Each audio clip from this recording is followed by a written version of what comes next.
Nous célébrons l'âme de notre nation, sa force et sa résilience.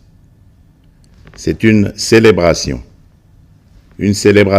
de notre liberté chèrement acquise par le courage et les sacrifices consentis par les pères de notre indépendance qui ont combattu sans relâche les affres du colonialisme pour que nous puissions jouir de notre liberté et de notre souveraineté. C'est ici le lieu de rendre un hommage appuyé à leur bravoure, à leur détermination et à leur vision lumineuse pour un Congo uni, libre et prospère. Aujourd'hui, nous sommes 64 ans plus âgés, 64 ans plus forts, 64 fois plus déterminés à poursuivre l'œuvre de nos pères fondateurs. Le cheminement de notre nation nous renseigne que l'indépendance chèrement acquise est certes un choix délibéré de responsabilité, mais elle ne devient véritablement un acquis que lorsque nous en faisons un pari ambitieux, celui de la volonté inébranlable de tout un peuple d'aller toujours vers le progrès économique et social pour un bien-être durable. Elle est un combat continu qui exige notre unité, notre solidarité et notre engagement pour un avenir meilleur pour tous. Mes très chers compatriotes, cette commémoration est marquée cette année par l'installation effective des institutions de la République et des animateurs issus du 4e cycle électoral qui a connu pour la première fois la participation d'une partie de nos compatriotes vivant à l'étranger. Ce processus est appelé à s'étendre à l'ensemble de la diaspora congolaise à travers le monde. Je me réjouis de célébrer notre marche collective vers la consolidation de la démocratie et la promotion de l'état de droit dans notre nation. Il est crucial que nous reconnaissions l'importance de ces valeurs fondamentales pour assurer une société juste, équitable et prospère pour tous. Mes très chers compatriotes, le défi sécuritaire auquel nous sommes injustement confrontés est complexe et exige une réponse collective, courageuse et déterminée de notre part. En cette journée sacrée de notre indépendance, je ne peux passer sous silence la grave situation sécuritaire qui secoue notre pays. Ce qui se passe à Kanyabayonga, à Kaini, au village du sud de Lubero ainsi que dans les territoires de Rutshuru, de Nyiragongo et du Masisi, constitue une agression flagrante contre notre souveraineté nationale et la paix de notre peuple. En ma qualité de président de la République et commandant suprême des forces armées et de la police nationale, je tiens à vous assurer de ma détermination inébranlable à défendre l'ensemble de notre territoire et à rétablir la paix. Nos vaillants soldats sont en première ligne et ensemble, nous triompherons de cette agression injustifiée. À nos frères et sœurs de Kanyabayonga et des régions avoisinantes, je veux exprimer ma profonde solidarité et ma compassion face aux souffrances que vous endurez. Votre courage et votre résilience sont une source d'inspiration pour la nation tout entière. Soyez assurés que je mets tout en œuvre pour rétablir la sécurité et protéger nos concitoyens. Je viens de tenir un Conseil supérieur de la défense élargi et des instructions claires et fermes ont été données pour la sauvegarde de l'intégrité territoriale de notre pays. Ensemble, unis et déterminés, nous surmonterons ces épreuves et nous restaurerons la paix et la sécurité dans notre chère patrie. Mes très chers compatriotes, les forces extérieures hostiles qui agressent injustement notre pays évoquent le prétexte farfelu des supposées exactions commises contre les communautés rwandophones établies chez nous. Les justifications brandies par les auteurs connus de cette agression sont manifestement dénuées de tout fondement.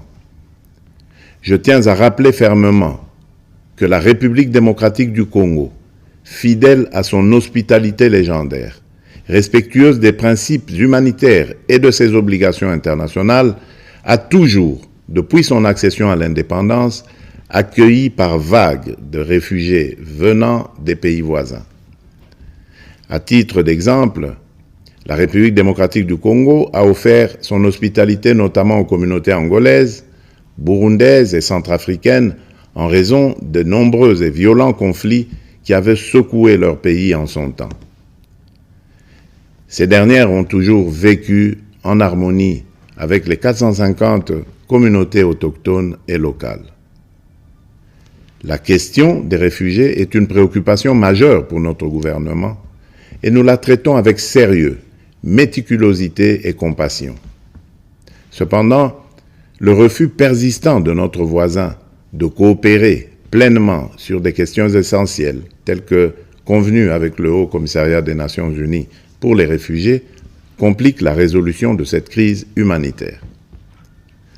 Prenant donc la mesure de l'héritage de notre indépendance, nous augmentons sensiblement les moyens de défense et de sécurité pour protéger avec plus d'efficacité nos frontières et nos populations.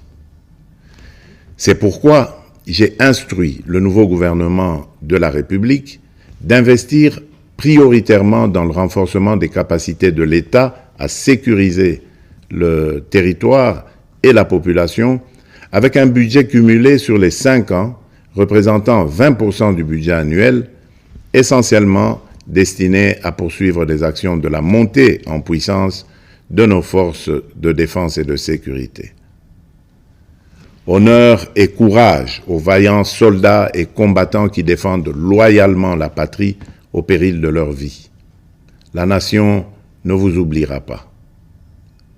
En cette période où notre nation est confrontée à des défis sécuritaires multiformes, j'en appelle à l'harmonie et à la cohésion de toutes les communautés pour unir nos forces, promouvoir la paix, le respect mutuel, afin de consolider la transformation socio-économique de notre pays. Debout, Congolais. Mes très chers compatriotes, les perspectives économiques pour cette année 2024 restent globalement favorables, malgré les défis persistants, notamment sur le plan sécuritaire. La croissance attendue à fin décembre 2024 devrait être supérieure à la moyenne de l'Afrique subsaharienne projetée à 3,8%. Certes, l'inflation et la dépréciation du franc congolais face aux devises étrangères pèsent sur les prix intérieurs. Mais, soutenus par des réformes économiques et des investissements massifs dans les infrastructures, les services et le secteur minier, les perspectives de croissance de la République démocratique du Congo pour 2024 restent optimistes. À partir de ces perspectives, je suis convaincu que la République démocratique du Congo est résolument engagée dans la trajectoire des pays à revenus intermédiaires grâce à la transformation de l'agriculture et de l'industrie. C'est pourquoi nous devons poursuivre les réformes, projets et actions initiées sous mon premier quinquennat qui ont produit des résultats positifs sur les structures de l'État et de la société. Il s'agit, entre autres, de la restauration de la fonction de contrôle financier et d'audit des comptes publics pour améliorer la gouvernance, la consolidation de nos réserves de change évaluées actuellement à 5 milliards de dollars américains, la gratuité de l'enseignement de base, les différents paliers de la couverture santé universelle ainsi que le programme de développement local des 145 territoires. Ces acquis seront capitalisés par les réformes initiées pour assurer une transition vers une économie plus diversifiée grâce principalement à la transformation agricole et au développement des infrastructures dans le secteur des routes, des chemins de fer, du numérique et de l'énergie.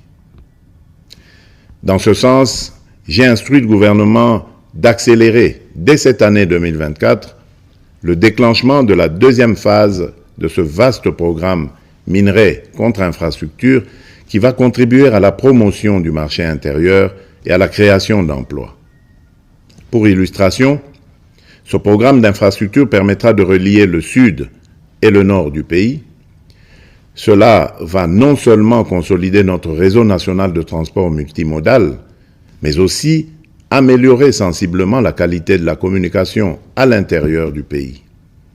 De même, dans le cadre de l'amélioration de la mobilité dans les grandes villes du pays, je viens de lancer les travaux de construction de la route de contournement de la capitale Kinshasa, partant de la cité de Mboudi et débouchant sur la route nationale numéro